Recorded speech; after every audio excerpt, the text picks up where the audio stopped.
Henry island. আমরা বকখালি চলে গিয়েছিলাম। বকখালি থেকে হেনরি আইল্যান্ডের দূরত্ব 7.5 কিলোমিটারের মতো। ভোরবেলা আমরা হেনরি আইল্যান্ড গিয়েছিলাম, তাছাড়া সন্ধেবেলাতেও যাওয়া যেতে পারে। একটা টোটো বুক করে ওখান থেকে 4টে পয়েন্ট আমাদের ঘুরিয়ে নিয়ে এসেছিল 400 টাকায়। তার মধ্যে একটা পয়েন্ট ছিল হেনরি আইল্যান্ড। প্রথমেই আমরা এই পয়েন্টটা থেকে টিকিট কেটে নিয়েছিলাম 10 টাকা করে। তারপরে টিকিট কাউন্টার থেকে আরও প্রায় 2 কিলোমিটার এগিয়ে টোটো আমাদেরকে ছেড়ে দিল। বাকি পথটুকু হাঁটা, 5 মিনিট মতো পথ। দুপাশে জঙ্গল, মাঝখান দিয়ে পাকা রাস্তা, বেশিরভাগই ম্যানগ্রোভ উদ্ভিদের সমারোহ। প্রচুর শ্বাসমূল দেখা যাচ্ছিল দুপাশ দিয়েই। আর এইটা হচ্ছে সেই বিখ্যাত উডেন ব্রিজ হেনরি আইল্যান্ডের, যেটার বাইরে লেখা আছে যে একজনের বেশি যেন না পারাপার করা হয়, তাহলে এটা ভেঙে যেতে পারে।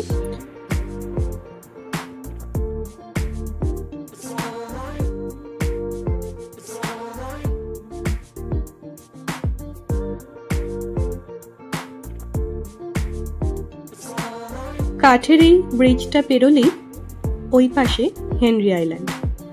বেশ সুন্দর।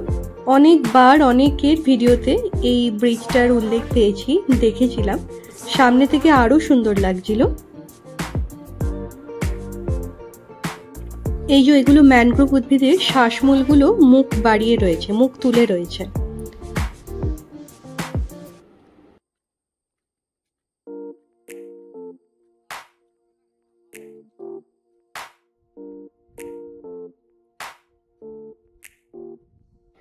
গোটা বকখালি জুড়েই প্রচুর ওয়াটার বডিজ চোখে পড়বে। সব জায়গায় এখানে মাছের চাষ হয়। আমরা যেই সময়টা গিয়েছিলাম, মানে এপ্রিল মাসে, এই এপ্রিল আর মে এই 2 মাস মাছের চাষটা বন্ধ থাকে। সেই সময় মাছের ট্রলিগুলো ওরা রিপেয়ার করে, যা যা সারা বছর চালানোর পরে যা যা মেনটেনেন্স দরকার সেই মেনটেনেন্সগুলো করে, এবং জুন মাস থেকে আবার মাছের চাষ শুরু হয়। তখন গোটা বকখালিতে শুধু মাছের আষ্টে গন্ধ। তবে এই সময়টা ছিল না।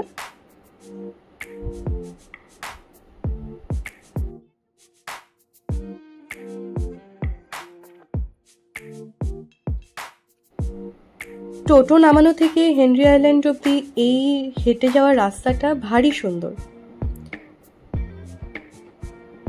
সমুদ্র দেখা যাচ্ছে। আমরা এসেছিলাম পূর্ণিমাতে, তার ফলে জল খুব বেশি ছিল। বকখালি বা হেনরি আইল্যান্ডের জলের পরিমাণ মোটামুটি থাকে, খুব বেশি থাকে না, কিন্তু আমরা প্রচুর জল পেয়েছিলাম। ভোরবেলা গিয়েছিলাম, মোটামুটি ফাঁকাই ছিল। 8-10 জন লোক চারপাশে ঘোরাঘুরি করছে।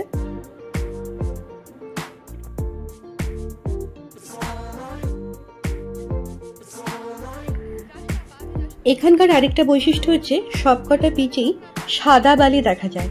মানে আমাদের ওদিকে দীঘা বা পুরীতে যেরকম হলুদ রঙের বালি হয়ে থাকে, এখানে কিন্তু সর্বত্র সাদা বালি। আর হয়তো মানুষের ভিড় অতটা এখনো হয়নি বলে এখানে প্রচুর ঝিনুক পাওয়া যায়।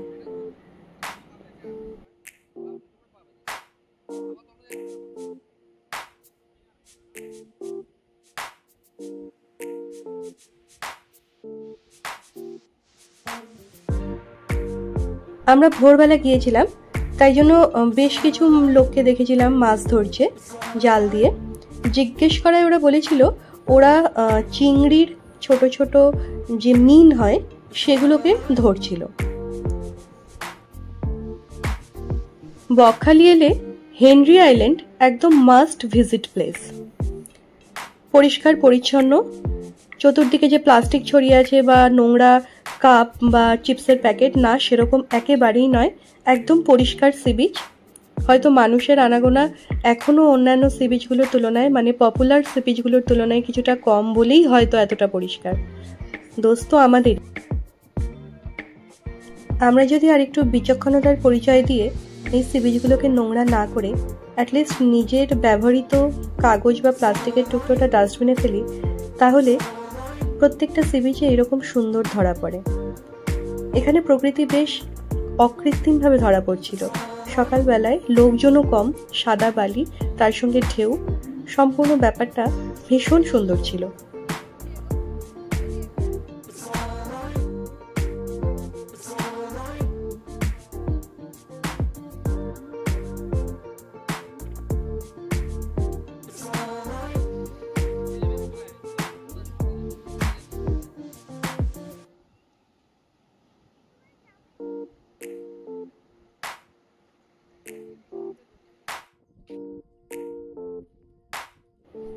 হেনরি আইল্যান্ডে আধ ঘন্টা মতো সময় কাটিয়ে আমরা ফেরার পথ ধরলাম। দূরে যে কটেজগুলো দেখতে পাওয়া যাচ্ছে ওগুলো হচ্ছে সুন্দরী কমপ্লেক্সের নতুন হওয়া কটেজ। অনলাইনে বুকিং করতে পারা যায়। ওগুলোর প্রাইস হচ্ছে 2500 করে এক একটা রুম। এক একটা কটেজে 2টো করে রুম আছে, মানে 2টো রুম নিলে 5000 টাকা পার নাইট।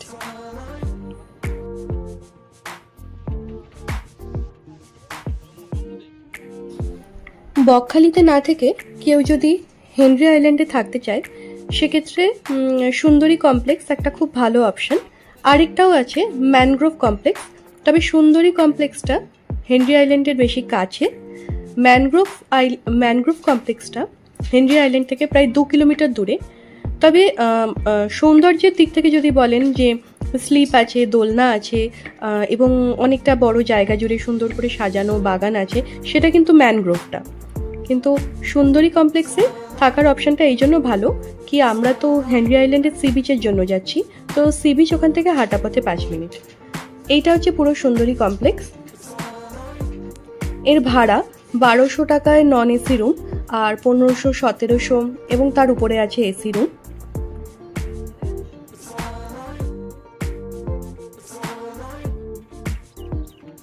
হেনরি আইল্যান্ড অবশ্যই একটা মাস্ট ভিজিট প্লেস যদি বকখালিতে ঘুরতে আসেন, এবং আসতেও সময় লাগবে এই আধ ঘন্টা মতো। ধন্যবাদ।